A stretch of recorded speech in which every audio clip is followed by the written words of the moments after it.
Hi, Jen. How are Hi, you? I'm good. How are you? I'm doing fine. So, based on our last conversation, our last coaching session, you said one of the things you wanted to work on was the think, pair, share strategy to help you meet your goal. And you said you wanted to be more specific with the starters so that the kids would take less time working on the Right. starters and where it would give you more time to work with the students on different activities. Is that right? Yeah. Okay. So, from the book from Jim Knight, The Impact Cycle, there's a checklist which I provided to you that's Think, Pair, Share that I thought was a really good checklist that we could possibly go through and see what you think about it, see what kind of feedback you have, and if there's anything we want to change, or I'll ask you some questions that's like, what would fit into your classroom better, into your teaching style, and just getting feedback from you. Okay. Okay, so I would like for you to look at it. Let's start looking at the first one. It says who their learning partner will be before they start. So how would you pair up your students? They've been in groups of three, like grouped homogeneously, Mhm. and I chose the groups. And one of the things my students said they'd like to try is they'd like to choose their own groups. Okay. So yesterday they actually got to pick a partner, and Okay. so they're grouped in pairs, Okay. and they've chosen their own partner. So we Okay. just did that yesterday. Oh, that's good. So I would probably leave that, as I told them we try it for about a week to see how that worked. Hmm. So I'd probably leave them with the partners that they chose for now. And I think that'd be really good, especially with the Think Pair Share, because they have one partner to work with. Right. So I think that'll be good. When you had them paired in groups of three, how did you select who was going to be in what group? I just basically chose it on their grades. So the groups closest to me, closest to my desk, were the kids who were struggling the most. Okay. So that I could make sure that I spent more time with them. Like when we had time to work in the classroom, I spent more time with them. And then my brighter kids were towards the back of the room. Okay. That's actually a smart idea. Yeah, Hadn't it's worked thought pretty about it. well. Yeah. They just want the opportunity to work with kids they know. Okay. So if you start seeing that they don't work together, you're gonna move a few students here and there, or would you move the whole classroom? If it doesn't work, them choosing their own partner, then I'll probably just move the whole classroom. The whole classroom. Okay. All right. Well, that's good to know. Um, so the next part is exactly what the thinking prompt is to which they are responding. So, like, how do you see that going? What kind of thinking prompt would you like to have for your starter to get kids thinking of what they're going to do? Right now, we're kind of working on dilations, and there's Mhm. a lot of properties of dilations. Yeah. So I'd really like to do something kind of open-ended where they just list some of the properties of dilations that we've studied. Okay. I think that's really good. And how do you plan on calling the students when that happens? Like, are you planning to randomly select who talks to the whole class? I'll probably ask maybe that each group be prepared to share one thing. Mhm. So, And that's part of the think, pair, share, because they'll be able to think, share, and then. right. Okay. All right. How much time do you think would be appropriate to have them write their response?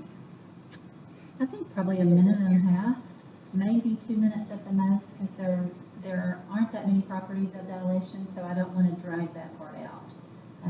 I want to give them enough time to think about it, but I think a minute and a half, maybe 2 minutes at the most would be enough. I think I did 2 minutes, and then like they were still writing, and I'm like, maybe I should give them another minute. Right. You saw that? Right. All right. So the next one is that they are to use all the time they are given to think and write about the response. So you think it's important to honor the time that you set, or would you be like, I'm gonna give y'all one more minute, or if they're off task, would you like cut down the time? I think if they I think if they're off task, then maybe the majority is finished. And I'll probably just kind of monitor during that time, walk around the room and see if everybody's finished. That's great. Or if everybody's still working, then I can give them more time. Hmm. So I think it just kind of depends on how the kids are working. And how you see them Mhm. working. Mm-hmm. And you have a student teacher too that could. I don't now. You don't know. Oh. She's already gone. Okay, because like I was saying, that you have 2 Mhm. people that could help. Right. Okay. All right. So the outcome they need to produce for the class. So some of the examples were like a written product, a comment to share with the class, thumbs up, at the end of the conversation. What outcome do you think would be appropriate for your students? I think I'd like each group to share one thing.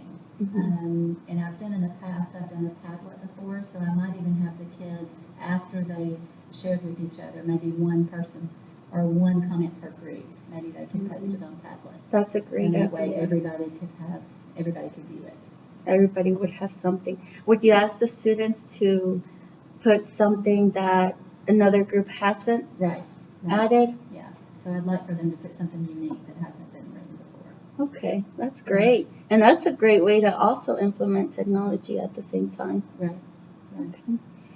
So the next thing is how they should communicate with each other. In particular, how they should listen and talk. So how would you set the expectations for students when they're talking to one another, when they're talking to the class, and when it's their time to listen? I think just kind of making sure that I remind them to be respectful of one another. So, and we kind of do that anyway because we work in groups in my classroom a lot. So, I think just maybe reminding them to be respectful of the time that they're supposed to be working alone, and then when it's time to share, making sure they allow each other, both partners, to share. Yeah, and just from the times that I've been in your class, I think you do a great job with that. And just showing that respect to the students and having them respect each other's time and just everything. They're very respectful. That's good. Okay. So earlier this week, we talked about an approach to modeling, and you mentioned you'd like to observe my class this morning.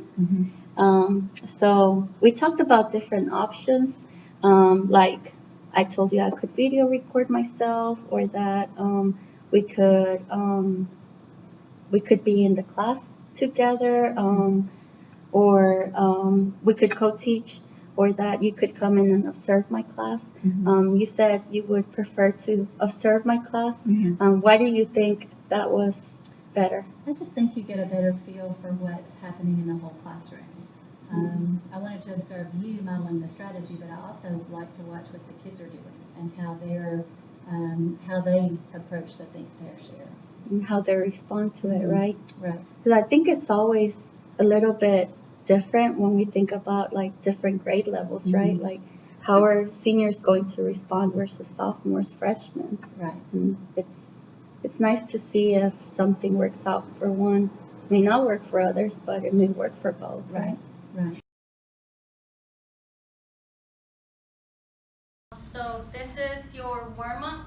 I'm gonna also put the warm-up on the screen so you guys see it, and then we're gonna write some things that we're gonna need.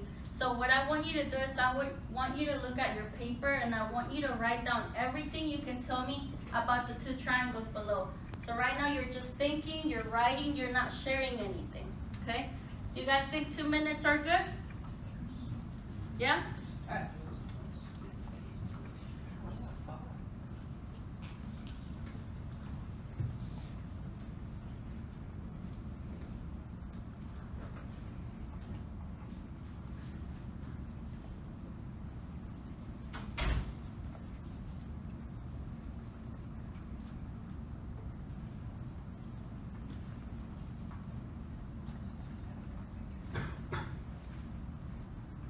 Everything you can think of, everything that we've learned.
do is I want you to share with your partner. If you're in a group of 3, you can all share together, but share with the person that's beside you or in front of you, and share the things that you talked about. Look for any similarities, look for any differences, and you guys are gonna be ready to share in about, I'm gonna give you about 30 seconds to talk. Go. They share an angle between proportional sides. These two are parallel, and the angles are the same.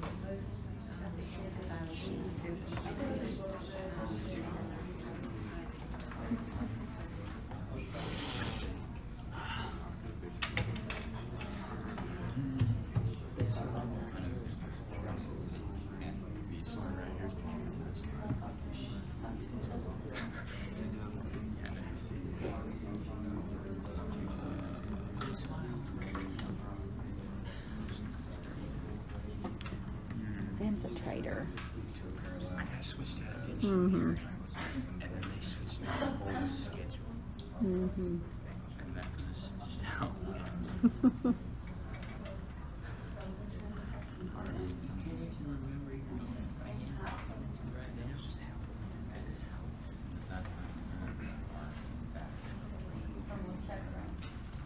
Okay, so let's see what you guys came up with. Who wants to share first? Go ahead. AG is parallel with BC. So, Good one. which one? One that's already marked. AG is parallel to BC. DC. Yes, ma'am. Line segment, AG? Yes, ma'am. Okay, good. Thank you. What else? Go ahead. And you can share whatever your partner said, or you can share what you want to share. Okay? Both triangles share angle B. So, how do I mark that? Angle B is congruent to angle B. Angle B is congruent to itself. What kind of angle is it? It's reflexive. What else? Come on, y'all had a lot on your papers.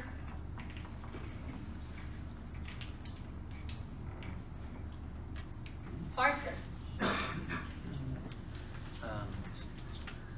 Triangle DCB is dilated by 2 to form AGB. Triangle, which one? DCB. DCB is dilated by what? 2 By 2 to form to form triangle AGB. triangle AGB. B. How'd you know that? I counted. You counted what you count? You see the squares from B to C, and then From B to C? B to G was twice as much. Okay, good. How many of you saw that second one? Raise your hand. Okay. Did anybody write it differently? Yes, go ahead. Triangle AGB, DCB is a 1/2 dilation of AGB. So DCB is half of AGB. 1/2 dilation. So this one is half the size of that one? Or should it be, 1/2 dilation of AGB is DCB. yes. So AGB is a half of triangle DCB. Good. All right. How many of you wrote that one, the half? Okay. And either way, either one is fine because I didn't tell you which one was dilated to form which one, right? Kind of left that open for you guys. Anything else? I saw somebody that said, go ahead. They're centered at, oh, so the center of dilation is B. How do you know that?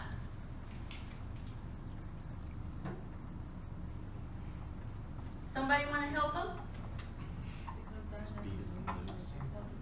Because it's at the same place. That point never moved, right? So that is your center of dilation. Very good. So what else? I saw somebody said something about the triangles are similar. Did anybody write that? Why? Why? Because we got to show similarity by how many ways, guys? How many different ways are there? Three different Three. ways. What are they? Angle, angle. Angle, angle. And side, side, Side angle, side. Side, side, side. So which way can we show similarity? By angle, angle, how? So I only see one angle right now.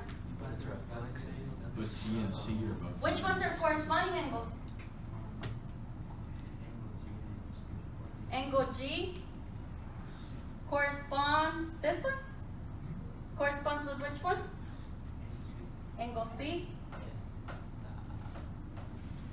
Right?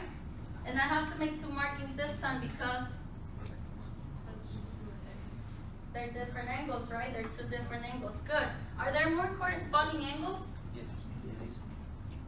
How do we name this angle here? CDB is congruent to, we can say A or angle GAD. Why did we have to use three letters for this one? Because it's just in the middle. Because it's just in the middle, so I could be talking about either angle, right? So that's why we gotta be specific. Very good. So we said we could show that the triangles are similar by angle, angle. Is there another way? Side angle, side, how? They share an angle. This angle here? What? Which angle do they share? Okay, and what else? And then the two sides, like the two legs, So which ones? like A, B, and DB. So this long side with DB? But they're proportional. So what did you think about the think pair strategy? Think I pair liked share it. strategy. I liked it, and I think that the kids really did a good job being respectful of the time, and they were all trying to write. They all looked like they were trying to write something, and then most of them were pretty willing to share what they had written. Okay. Well, thank you. I'm gonna post the video Okay. so that they see that you watched me Okay. observe the class, and you actually video recorded me Right. too. So you did both at the same time. Yeah. It's kind of intimidating, right? It is. It is. And I think we're our worst critics. Yeah. Like I was so nervous when you went Yeah. in there. When do you think would be a good time for you to implement this practice of think, pair, share for your goal? My kids are quizzing on Monday and Tuesday, so really anytime next week other than Monday and Tuesday, I think it'd be okay. Okay. Maybe Thursday, because I think Kinda the get 'em in. schedule would be a little bit better. On the block schedule on Thursday, that might be a little easier. Yeah. Plus, it gives you that Wednesday to kind of get them started on Mhm. something that they've learned. Right. So with this strategy, would you want to do something with the kids where they're doing a starter on something they've learned to kind of activate that prior knowledge, or like direct them onto something that they're gonna learn? I really want to do one on dilations because I think it's important for our standards that they actually know the properties of dilation. So I think I'm thinking I'd like to do that. Mm-hmm. I could also do something bringing in proofs that we've already done. We've done proofs on congruent triangles, and we're going to start proofs on similar triangles. Mm-hmm. So I could have them maybe write out some of the steps that we've used in congruent triangles and kind of lead them into how that might be a little different for similar triangles. How they're different and how they also connect to what they've learned. I Right. think that's a great idea. Right. Okay, so I look forward to observing your class next time. I appreciate the feedback, and thank you in advance for letting me come into your classroom. No problem.